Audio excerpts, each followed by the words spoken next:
Olá, queridos, sejam todos muito bem-vindos a mais um vídeo da nossa série Nisto Cremos. E hoje falaremos sobre a crença de número 4 sobre Deus, o Filho, e veremos como o Eterno se fez humano para nos salvar. Para início de conversa, aqui nós temos um resumo, um trecho, uma fatia da declaração oficial acerca da crença número 4. E aqui no nosso resumo lemos o seguinte: Deus, o Filho Eterno, encarnou-se em Jesus Cristo. Por meio dele foram criadas todas as coisas. Ele sofreu e morreu voluntariamente na cruz por nossos pecados e em nosso lugar. Ressuscitou e ascendeu para ministrar no santuário celestial em nosso favor. A crença, de forma mais completa, nós veremos ali no final, depois de fazermos então o estudo de hoje.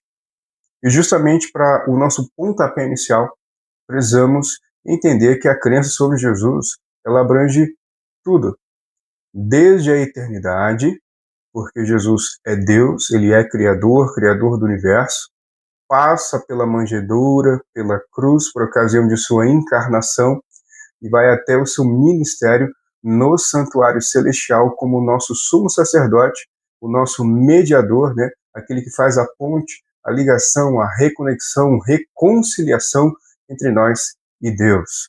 É muito importante termos isso em mente, porque a partir desses passos, desses três momentos, digamos assim, é que nós vamos conversar aqui no nosso estudo de hoje.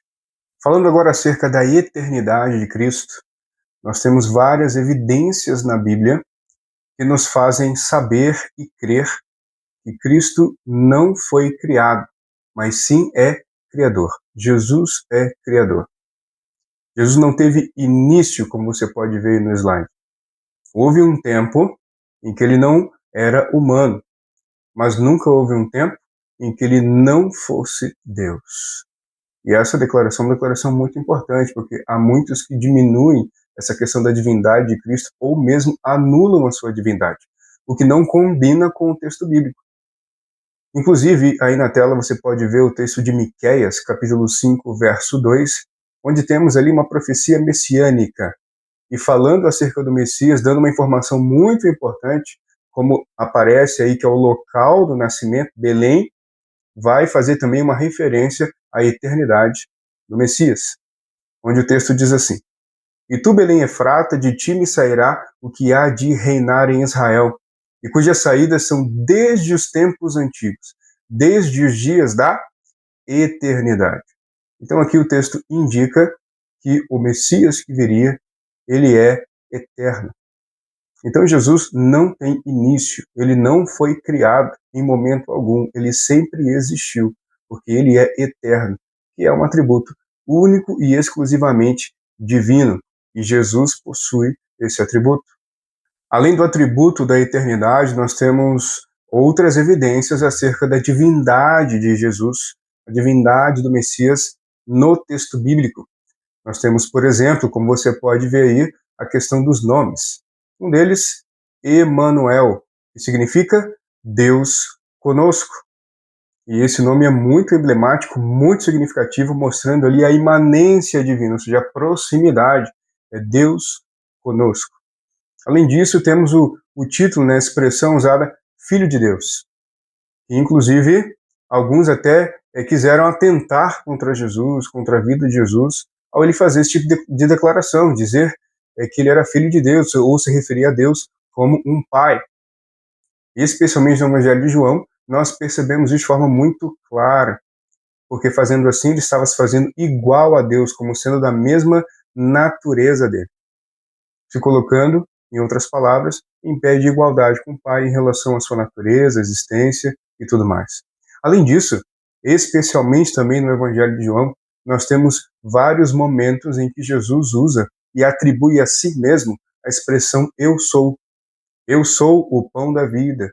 E em outro momento do Evangelho de João, Jesus faz uma declaração tão forte, mas tão forte, que as pessoas ficam ali impressionadas, admiradas, alguns aí acho que até arrancaram os cabelos ali em algum momento, quando ouviram Jesus falar o seguinte: antes que Abraão existisse, eu sou. O que Jesus estava fazendo ao usar essa expressão para si mesmo? estava chamando para si aquele nome divino que aparece lá no Antigo Testamento por ocasião da conversa entre Deus e Moisés no episódio da sarça ardente. Se você lembrar dessa história aí, você vai lembrar que Moisés questionou, perguntou para Deus, olha, eu vou lá no Egito, ok, mas eles vão perguntar, quem é esse aí que te enviou? Qual que é o nome dele? E aí a resposta que Deus dá para Moisés é, eu sou o que sou. Então Jesus, ele chamou para si esta mesma expressão. Em outras palavras, ele chamou para si essa prerrogativa divina. E por isso foi muito mal compreendido por alguns no seu tempo, mas ele não falou nada além da verdade. Então o fato de Jesus usar essa expressão eu sou, ela é importantíssima, porque ele traz para si a prerrogativa divina do Yahvé, lá do Antigo Testamento, que conversou com Moisés por ocasião ali do Êxodo. Além disso, também nós temos os atributos divinos sendo atribuídos a Jesus, ao Messias. Atributos como onipotência, como onisciência, onipresença e também a eternidade, como já iniciamos aqui a nossa fala, o nosso estudo, falando exatamente sobre esse ponto da eternidade. Todos esses atributos que são exclusivamente divinos, eles são aplicados a Jesus também. Ali você pode ver um detalhe acerca da onipresença. Como falei no início, Jesus, ele é eterno, não tem início, não foi criado, mas nem sempre teve a natureza humana. E a partir do momento que ele assume a natureza humana, ele se submete a algumas limitações. Paulo fala que ele se esvaziou da sua glória. Ele se humilhou, se esvaziou, não usou o seu poder em benefício próprio. E aí é um assunto que a gente pode até, em outro momento, conversar mais a respeito. Mas a Bíblia atribui todos os atributos divinos a Jesus. E apesar de ter assumido a nossa natureza na encarnação e ter se limitado voluntariamente para ser um de nós, viver entre nós e nos salvar, ele continua sendo 100% Deus e 100% homem após a encarnação. E falando agora justamente sobre o ato da encarnação, nós vemos então Emanuel, Deus conosco, o Criador, se tornando uma criatura. Aquele que é infinito se tornando um pequeno e humilde bebê, nascendo numa estrebaria, em uma pequena vila chamada Belém. E de que forma ele foi concebido? Foi um milagre. A encarnação é algo que não tem uma explicação plena, não cabe na nossa mente. É algo que está além da nossa compreensão. Mas a Bíblia descreve como um ato sobrenatural do Espírito Santo. O Espírito Santo foi quem gerou a Jesus no ventre de Maria, a Virgem Maria, como vemos em Lucas 1:35. Além disso, João também atesta ali no início do seu evangelho que o Verbo se fez carne e habitou entre nós, cheio de graça e de verdade. Vimos a sua glória, glória como do unigênito do Pai. Então a encarnação de fato é um mistério e ao mesmo tempo um grande milagre. Como pode um Deus infinito se tornar como nós? Finito, limitado, se submeter a vir a este mundo de pecado, onde só há pecadores, inimigos rebeldes, mas mesmo assim ele submeteu a isso para nos salvar. Por isso, após a encarnação de Jesus, ele assume duas naturezas. Se você lembrar, no início nós falamos, Jesus sempre teve a natureza divina, mas só após a encarnação ele adquiriu então a natureza humana e passou a ser 100% Deus, continuou sendo, melhor dizendo, 100% Deus, e passou a ser então 100% homem também. Ele adquiriu as duas naturezas e isso era necessário para que pudesse nos salvar. Como você pode ver, Jesus era verdadeiro Deus. A Bíblia declara que Jesus possui vida em si mesmo, o Filho possui vida em si mesmo. O Filho aceitou a adoração, coisa que nem anjos aceitaram em todo o contexto bíblico. E você vê personagens, profetas, muitas vezes em visão, querendo se ajoelhar diante de anjos, os anjos não permitem. Opa, não, levanta, eu sou servo como você. Como vemos lá, por exemplo, em Apocalipse 19, no verso 10, não, peraí, calma aí, sou conservo seu. Estamos juntos aí como servos, somos criaturas. A criatura, ela não é digna de adoração, apenas o Criador. E Jesus aceitou a adoração.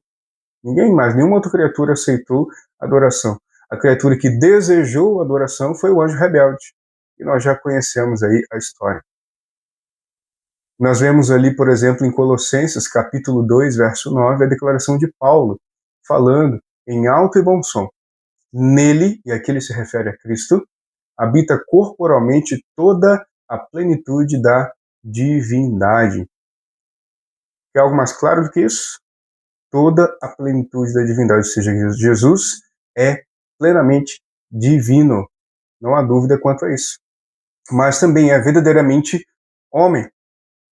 Ele teve fome, teve sede, cansaço, tristeza, porque Cristo se encarnou e assumiu a nossa natureza após pelo menos 4.000 anos de pecado e a degradação que veio como resultado disso na raça humana. Se expôs à doença, a tudo que tem como resultado do pecado aqui neste mundo. E essa foi a grande, diferença entre ele e Adão. Vemos aí em Romanos, capítulo 8, verso 3, que Deus enviou o seu Filho em semelhança de carne pecaminosa. Veio como nós. Veio em um corpo submetido a todas as limitações desse mundo de pecado. Agora, por que o Messias, para nos salvar, precisava ser homem, humano como nós? Bom, número 1, para nos dar o exemplo. Por isso, através da sua vida, seu ministério terrestre, do seu exemplo, ele mostrou para nós como viver em santidade. Além disso, também foi a única maneira de se tornar o nosso substituto, porque era necessário que alguém que partilhasse a nossa natureza nos substituísse legalmente diante da justiça divina.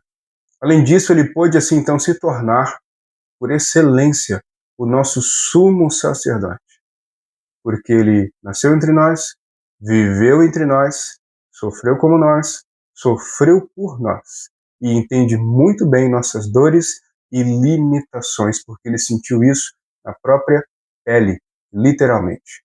Por isso era necessário que ele se tornasse ser humano. Como vemos ali em Hebreus 2, 18, pois naquilo que ele mesmo sofreu, tendo sido tentado, é poderoso para socorrer os que são tentados.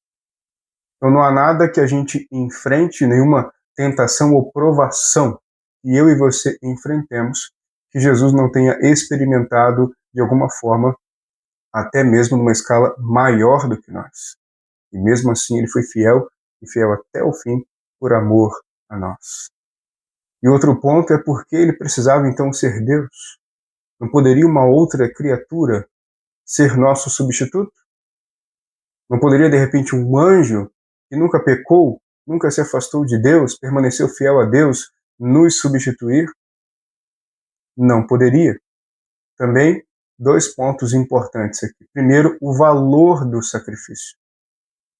A vida de um anjo ou de um homem, por mais perfeito que fosse, não pagaria o preço de bilhões de vidas, de bilhões de pessoas. Não seria suficiente. Só a vida do Criador tem valor infinito, imensurável. Por isso precisava ser um sacrifício divino. Além disso, apenas Deus possui vida inextinguível, porque Ele é a fonte da vida. Por isso, o nosso substituto também precisava ser divino, além de humano. Mas em João 5,26 temos uma declaração do próprio Jesus falando, porque assim como o Pai tem vida em si mesmo, também concedeu ao Filho ter vida em si mesmo. Então Jesus é fonte da vida, ele tem vida em si mesmo. E era necessário essa prerrogativa e essas duas naturezas, humana e divina, para nos substituir e pagar o preço definitivamente pelo nosso pecado. Cristo foi para nós o segundo Adão, como muito bem diz Paulo, explica Paulo lá no livro de Romanos. Em que sentido ele foi o segundo Adão? Adão e Eva são os pais da humanidade, os primeiros, os nossos representantes. E por meio deles, o pecado entrou no mundo. Por isso era necessário um segundo Adão que partilhasse da nossa natureza, que nos representasse e que pudesse pagar o preço pela nossa redenção. E Cristo é esse segundo Adão, porque onde o primeiro Adão falhou, Cristo venceu. O primeiro Adão foi tentado e cedeu à tentação. O segundo Adão, que é Jesus, nosso representante, foi tentado também, mas não cedeu e sim venceu a tentação.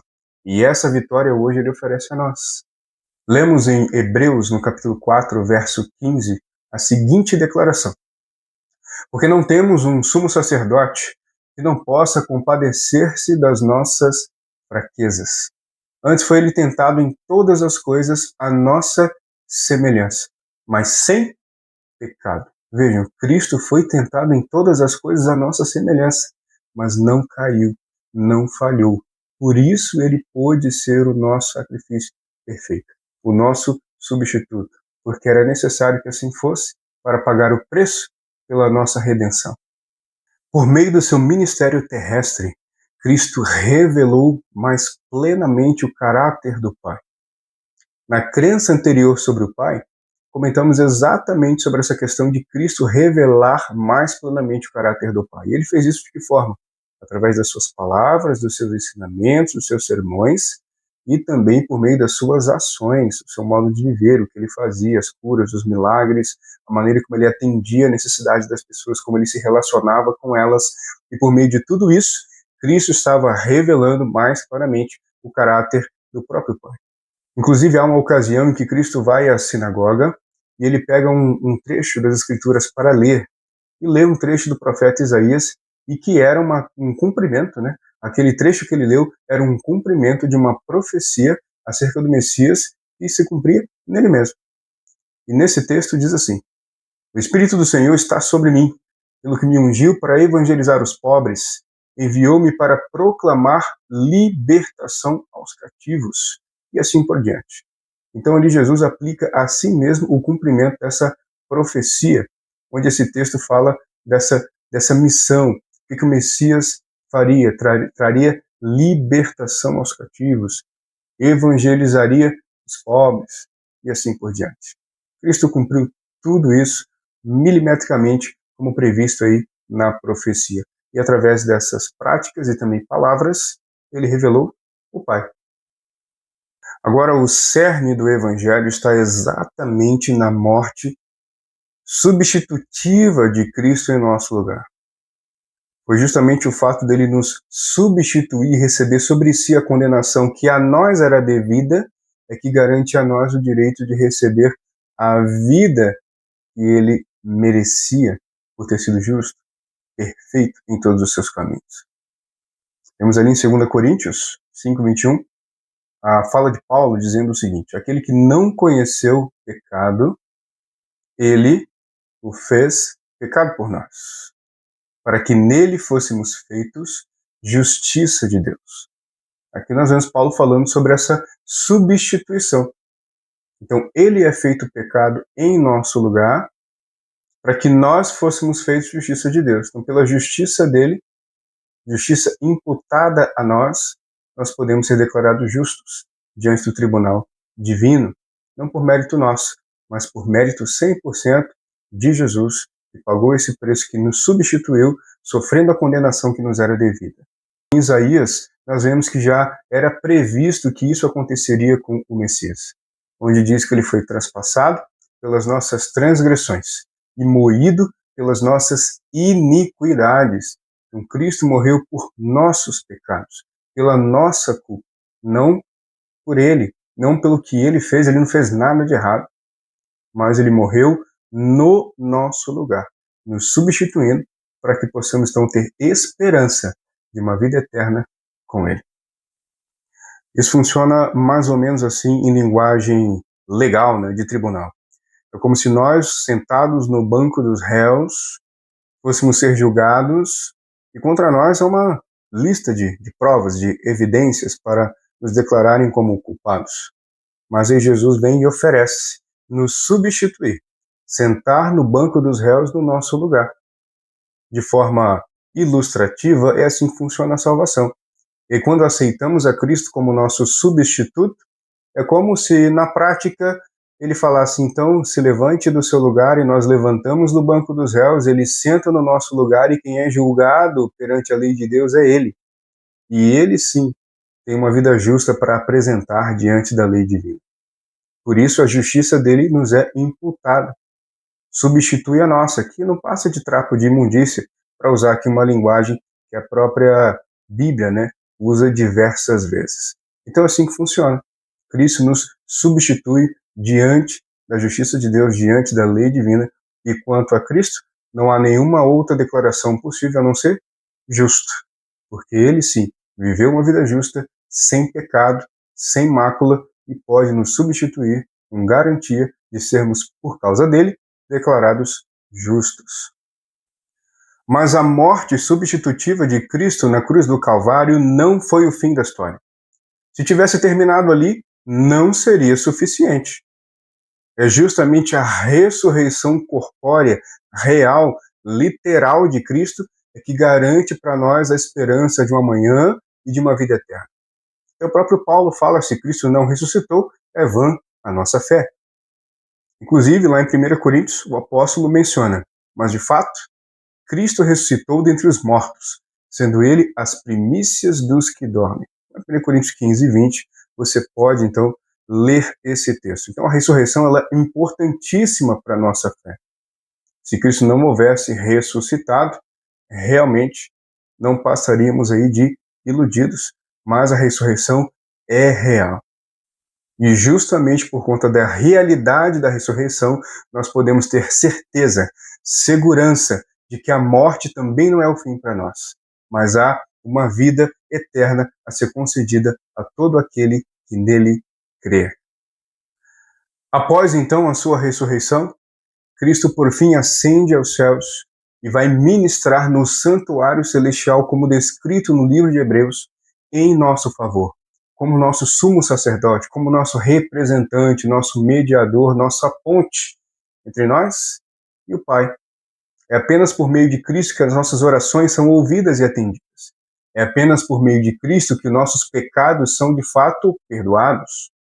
Se não houvesse essa ponte sobre o abismo, não haveria essa possibilidade de vida eterna, de perdão, de redenção, de paz e de reconciliação com Deus. Inclusive, lá em Hebreus 7:25, lemos: por isso também pode salvar totalmente os que por ele se chegam a Deus, vivendo sempre para interceder por eles. Sim, nós temos um intercessor no céu por nós. Alguém que está ali fazendo justamente essa ligação entre nós e Deus. E esse é Jesus, ninguém mais. Por fim, esse mesmo Jesus eterno, que se encarnou, que deu a vida por nós, que ressuscitou, prometeu voltar para nos buscar. E essa é a maior promessa de toda a Bíblia, essa é a maior esperança do cristão, o retorno de Cristo. Porque a partir do seu retorno poderemos viver, enfim, no lar prometido, a vida eterna que ele prometeu e garantiu por meio do plano da salvação, onde ele deu a sua vida por nós. Por isso lemos lá no Apocalipse, capítulo 1, verso 7, eis que vem com as nuvens e todo o olho verá, até quantos o traspassaram. Cristo virá, mas não mais como um bebê limitado numa manjedoura, numa pequena vila onde quase ninguém percebeu que ele havia vindo. Não, dessa vez será diferente. Ele virá nas nuvens dos céus com poder e grande glória, acompanhado de um exército de anjos para buscar os seus filhos fiéis. Aqueles que o aceitaram como substituto, aqueles que o aceitaram como Salvador, aqueles que o aceitaram como Senhor da sua vida. E queridos, com muito carinho que nesse momento eu preciso lhe dizer que a Bíblia declara abertamente que não existe outro caminho. Não existe outro Salvador.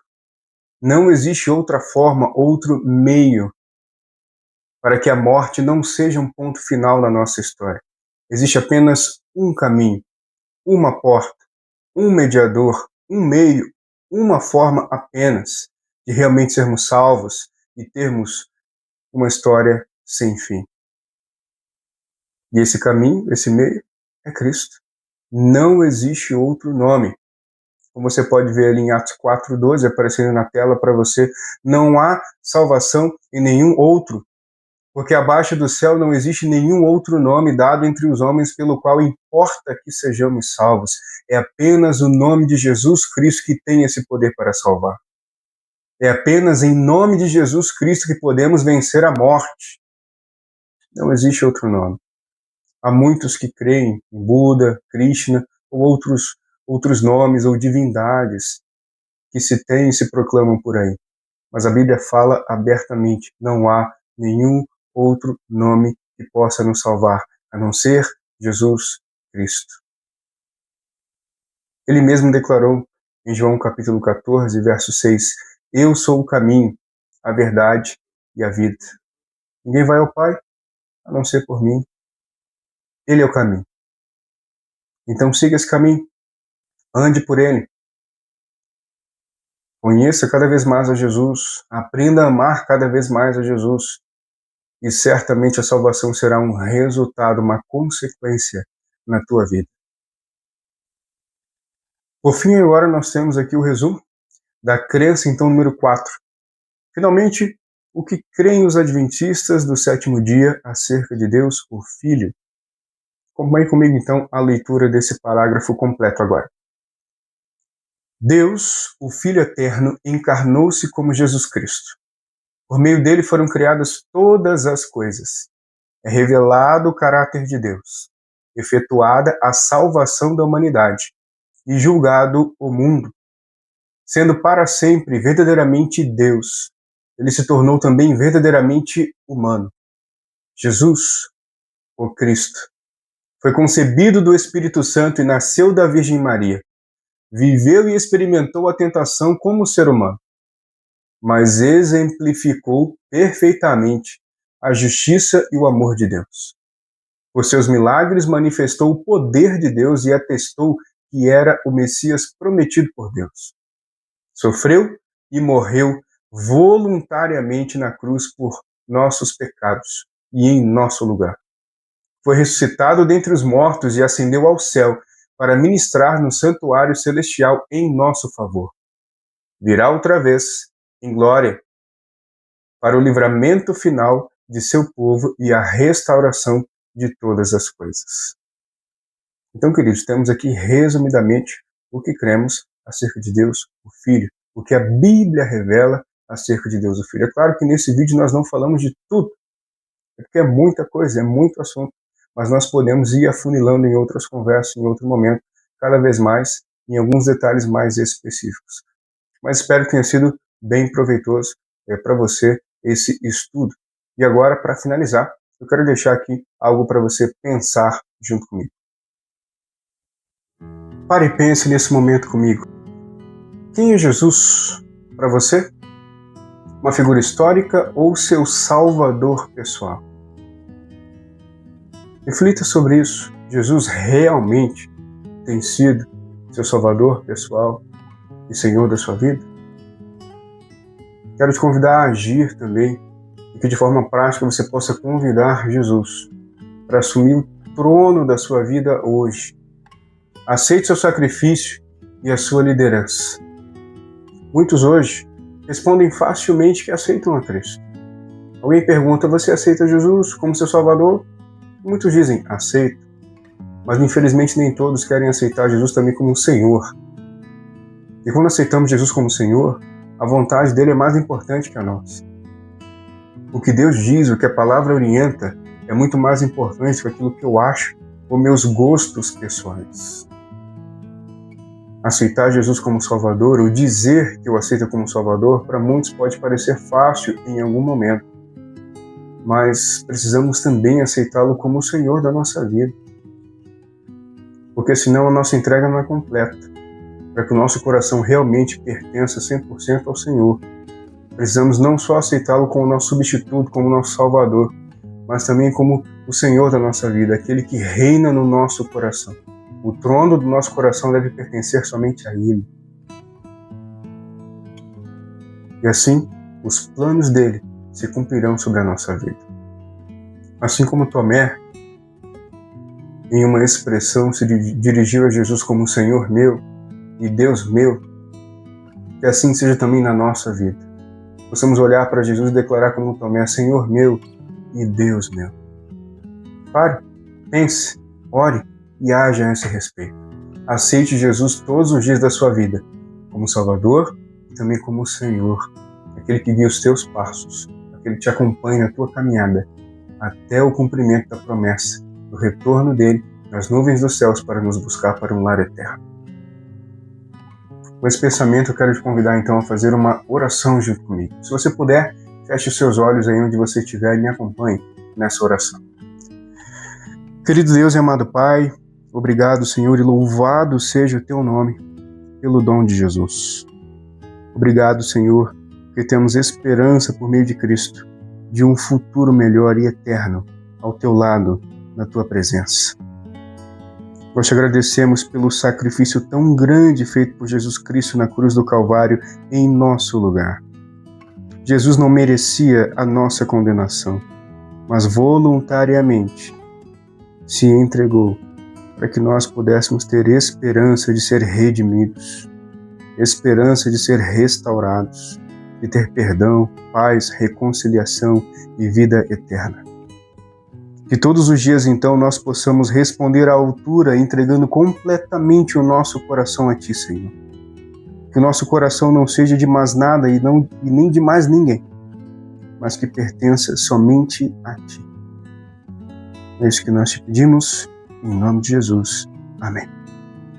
Um grande abraço, Deus abençoe a todos vocês e até o próximo vídeo acerca da crença número 5 sobre Deus, o Espírito.